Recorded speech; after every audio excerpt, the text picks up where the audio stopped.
Hello viewers, স্বাগত জানাই আপনাদের আমার চ্যানেল ইনোভেটে। আজকে আমি এই ভিডিওর মাধ্যমে দেখাবো মাইক্রোসফট এক্সেল আমরা কেন ব্যবহার করব এবং এই যে কোর্স বা টেকনোলজিটাকে আমরা অ্যাডাপ্ট করতে চলেছি, এটা আমাদের জীবনের সাফল্যের পথে কতটা উঁচুতে নিয়ে যাবে আমাদের, এবং মাইক্রোসফট এক্সেলকে আমরা কোন কোন জায়গায় ব্যবহার করতে পারবো এবং এর ইউজেস কি।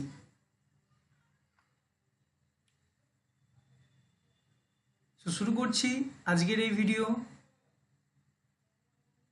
বেসিক্স এক্সেল ক্যাটাগরির ফার্স্ট ভিডিও।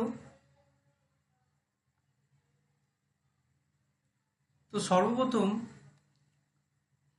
মাইক্রোসফট এক্সেল জানার আগে আমাদের জানতে হবে মাইক্রোসফট এক্সেল শব্দটি কোত্থেকে এসেছে।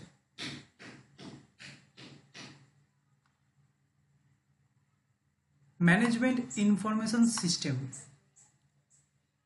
আমাদের এই ম্যানেজমেন্ট ইনফরমেশন সিস্টেমের মধ্যে সিস্টেম হচ্ছে ডাটা সায়েন্সের একটা পার্ট, আর ডাটা সায়েন্সের মধ্যেই একটা ছোট্ট পার্ট হচ্ছে এমএস এক্সেল। তো ম্যানেজমেন্ট ইনফরমেশন সিস্টেম একটা হিউজ বড় ডোমেন। ম্যানেজমেন্ট ইনফরমেশন সিস্টেমকে শিখতে হলে আমাদের প্রথমে জানতে হবে সিস্টেমটা কি। তো বন্ধুরা, এখানে দেখুন আমি সিস্টেমের ডেফিনেশন দিয়েছি। It is a group of component working together to achieve a common goal. ধরুন আপনারা কোনো অর্গানাইজেশনের হয়ে কাজ করেন, তো আপনাদের কমন গোলটা কি হবে? আমি বলতে চাইছি যখন কোনো কোম্পানি বা অর্গানাইজেশন ইমপ্রুভ হয়, তাদের ফ্যাকাল্টিগুলো ইমপ্রুভ হয়, তাদের ইমপ্রুভমেন্ট হলেই তার মানে আপনাদের একটা ইমপ্রুভমেন্ট হবে। তাহলে কোম্পানিরও যেরকম কমন গোল থাকে, আপনাদেরও একটা কমন গোল থাকবে। এই যে সিস্টেমেটিক্যালি দুজনে একই সাথে যে গোলটাকে অ্যাচিভ করছেন, সেটাকেই বলা হয় সিস্টেম। এই সিস্টেম আবার বিভিন্ন রকম ক্যাটাগরি অনুযায়ী ভাগ করা হয়ে থাকে।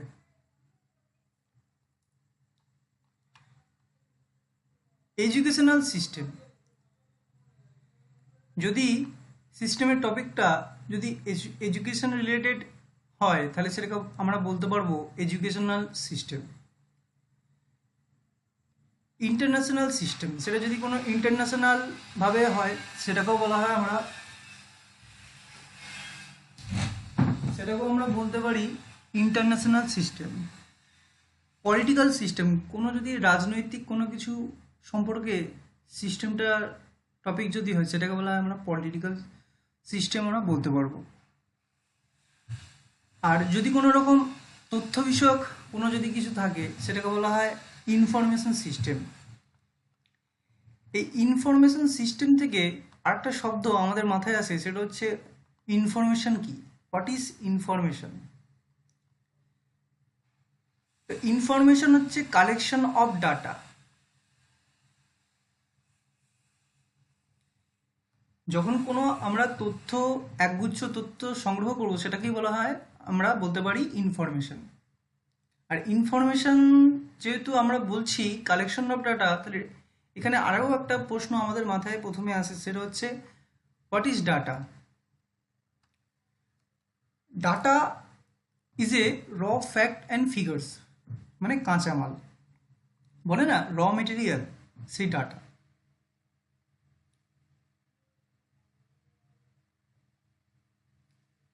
তাহলে এই যে এই যে ডাটা, ইনফরমেশন, সিস্টেম, এগুলো একে অপরের সাথে রিলেটেড। সবই কিন্তু ম্যানেজমেন্ট ইনফরমেশন সিস্টেমের মধ্যেই রয়েছে। এবার আসছি, ধরুন কোনো অফিসে যখন আপনি কোনো জব করবেন, সেখানে আপনাদের ডাটা দেবে। এবার যে ডাটাটা আপনাদের দেয়া হবে বা ইনফরমেশন বা ডাটা যাই দেয়া হবে, সেটা কি অ্যাট অ্যাট ইট ইজ আপনি আপনাকে মানে আপনি ওনাদের ম্যানেজমেন্ট বা আপনার ম্যানেজার বা অফিসে আপনি সাপ্লাই করে দেবেন, মানে ওরা যেটা আপনাকে দিল সেটাই কি আপনি কপি পেস্ট করে দিয়ে দেবেন? আমি এটাই বলতে চাইছি। তাহলে আপনাকে যে আনঅর্গানাইজ আনফরম্যাটিং যে ডাটাটা দেবে সেটা কি আপনি ওরকমভাবেই দিয়ে দেবেন? নিশ্চয়ই না। তো আপনাকে ম্যানেজমেন্টকে সেটাকে ফরমেশন করে খুব সুন্দর করে অর্গানাইজ করে তবেই তো দিতে হবে। তো এই যে আমরা ডাটাকে ফরমেশন করে ডাটাকে অর্গানাইজ করে যখন আমরা কোনো ম্যানেজমেন্টকে দেব, যে টুলের সাহায্যে দেব, নিশ্চয়ই কোনো একটা টুল লাগবে। তো যে টুলের মাধ্যমে আমরা ডাটাকে অর্গানাইজ করব, অ্যানালাইজ করব, ক্যালকুলাইজ করব, এই কি সব কিছু করবো, সেটাকেই আমরা মাইক্রোসফট এক্সেল হিসেবে এখানে আমরা বলছি। তো মাইক্রোসফট এক্সেলের মাধ্যমে যখন আমরা ডাটাকে অ্যানালাইজ করব, তখন অ্যানালাইজের উপরও আমরা কিছু ক্যাটাগরি অনুযায়ী আমরা সেটাকে ভাগ করব।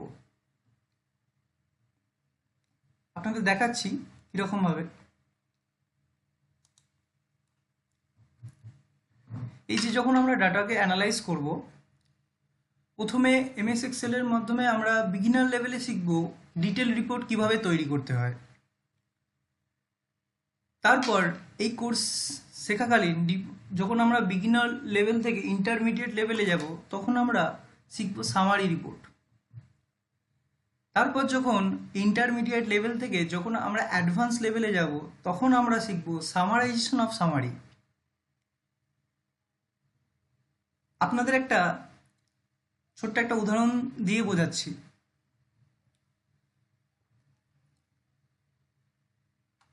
ধরুন এবছরে ওয়ার্ল্ড কাপ চলছে, তো বস বলেছে ছুটি নেওয়া যাবে না। এবার আজকেই আমাকে বা আপনাকে খেলাটা ম্যাচটা দেখতে যেতে হবে। তো আপনি কি করবেন? ছুটি নেবেন, কিন্তু অফিস যেহেতু বলেছে আপনাকে ছুটি দেওয়া হবে না, তখন আপনি কি করবেন? পেড লিভ নেবেন। তো পেড লিভ নেওয়ার পর আপনার সেই দিনটার টাকাটাও কাটা যাবে, একটা অ্যামাউন্ট কাটা যাবে। আপনি সারা দিনটা বসে বসে ম্যাচ দেখলেন, ইডেন গার্ডেনে গিয়ে ম্যাচ দেখলেন, খুব ভালো করে আপনার সময়টা কাটলো। কিন্তু আপনি বাড়িতে এসে ভালো করে সেটা আপনার বাড়ির ফ্যামিলির সাথে শেয়ার করলেন, কিন্তু আপনার টিম লিডারও সেই একই খেলা দেখলো। অনেক সময় কীভাবে দেখলো না, হাইলাইট। অনেক সময় দেখায় না, খেলা শেষ হয়ে যাওয়ার পর হাইলাইটগুলো দেখায়, সেখানে অনেক এক্সাইটমেন্ট হিসেবে দেখায়, খুব ভালো করে জিনিসগুলো দেখা, হাইলাইট করে করে দেখায়, 6 আর 4 রান কী করে হচ্ছে, স্লো মোশন। কারণ আমি বলতে চাইছি, আপনি যেটা দেখলেন বা আমি যেটা দেখলাম অ্যাজ এ ওয়ার্কার ফ্যাকাল্টি হিসাবে, আমরা যেটা দেখলাম সেটা হচ্ছে ডিটেল রিপোর্ট। কিন্তু আপনার এই যেখানে আমি লিখে দিচ্ছি, এটা যদি মি অর ইউ, আর আমি যেটা বলছিলাম আপনাকে টিম লিডার, তো আপনাদের অফিসের টিম লিডারও সেই একই খেলা দেখলো হাইলাইটের মাধ্যমে। এবার আসছি আপনাদের ম্যানেজারের কথায়।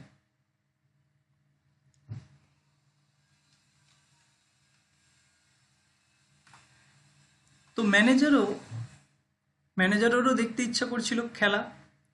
তো ম্যানেজার সব কাজ গুটিয়ে রাত্রিবেলা সেই খেলাটাকেই দেখলো, কিন্তু অন্যরকমভাবে। সে দেখলো স্কোরবোর্ডে দেখায় না কে কত রান করেছে, তো সে দেখলো স্কোরবোর্ডটা। তা আলটিমেটলি আপনারাই ভাবুন যে সব থেকে বেশি চালাক কে হলো। আপনি বা আমি, টিম লিডার না manager? Obviously manager, the boss is always right. তো এটাই আমি বলতে চাইলাম যে আমরা যে খেলাটা দেখলাম সেটা হচ্ছে ডিটেল রিপোর্ট। তারপর যখন আমরা আরেকটু এগোবো তখন টিম লিডার যেরকমভাবে দেখলো সামারি অফ রিপোর্ট। আমরা যে রিপোর্টটা দেখিয়েছিলাম তার একটা সামারাইজেশন টিম লিডার দেখলো, আর ম্যানেজার দেখলো ওই সামারাইজেশনেরও ওপর সামারাইজ, মানে একদম সংক্ষেপে দেখলো, অতি সংক্ষেপে জিনিসটা দেখে নিল, ফাইনাল আউটপুট যেটাকে বলা হয়। তো আমি এখানে আরেকটা জিনিস দেখাচ্ছি, আমি আরো ভালো করে এক্সপ্লেনেশন দিচ্ছি আপনাদের। ধরুন এই যে সোর্স ডেটা আমাদের কাছে যখন কোনো আমাদের অফিসে দেয়, সেটা এরকম একটা ডাটা দেয়, এটাকে বলা হয় সোর্স ডেটা। দেখতেই পাচ্ছেন মোটামুটি একটা, আমি জাস্ট এক্সাম্পলের জন্য নিয়েছি, এটাকে বলা হয় সোর্স ডেটা। তো এটাকে আমরা প্রথমে সিলেক্ট করে নিচ্ছি, জাস্ট করে আমরা সিলেক্ট করে নিচ্ছি, করে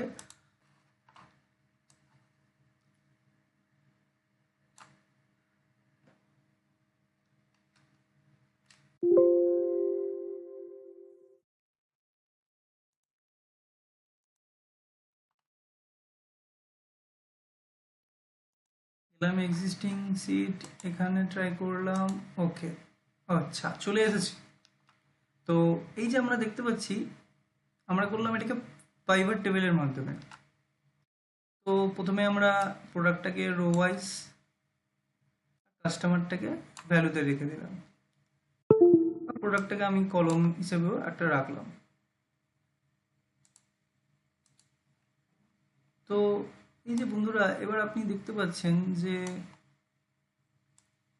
রোতে রেখে দিলাম। এই যে এত বড় একটা ডেটা, এই যে আপনারা দেখতে পেলেন যে এখানে যে একটা ডেটাটা রয়েছে, এই যে ডাটা, এই ডাটার একটা সামারি রিপোর্ট এখানে আমরা দেখতে পাচ্ছি। তার টোটাল দেখতে পাচ্ছি, কজন কাস্টমার রয়েছে, মানে বলতে চাইছি এটা একটা সংক্ষিপ্ত আপনারা বিবরণ দেখতে পাচ্ছেন। এটাকেই বলা হয় সামারি রিপোর্ট। আর এই সোর্স ডেটা যেটাকে আপনাদের দেয়া হবে বা অফিস থেকে যেটা দেওয়া হবে সেটাকে বলা হয় ডিটেল রিপোর্ট। এরপর আমরা আসছি এই যে সামারি রিপোর্টেরও সামারাইজেশন, যেটা আপনার ম্যানেজার দেখেছিল খেলায়, সেটা হচ্ছে কতটা এরকম, মানে ফাইনাল আউটপুট। এটাকে বলা হয় সামারাইজেশন অফ সামারি রিপোর্ট। ঠিক আছে, এটাকে বলা হয় অ্যাকচুয়ালি ড্যাশবোর্ড। আপনারা যখন অ্যাডভান্স এক্সেল শিখে যাবেন, তারপর আমি ড্যাশবোর্ড আপনাদের শেখাবো, তখন আমি আপনাদের ভালো করে এক্সপ্লেনেশন করে দেবো। এখন পর্যন্ত আপনাদের মাথায় রাখতে হবে এটাকে বলা হয় ড্যাশবোর্ড। তো আজকের জন্য বন্ধুরা এইটুকুই, আশা করছি আপনারা বুঝতে পেরেছেন। এর পরবর্তী ভিডিওতে আরও কিছু এক্সাম্পলের মাধ্যমে আমি আপনাদের কনসেপ্টটাকে আরও ক্লিয়ার করব। চ্যানেলে নতুন হলে অবশ্যই চ্যানেলটাকে সাবস্ক্রাইব করুন, আর ভিডিওটা ভালো লাগলে অবশ্যই লাইক করুন। Thank you.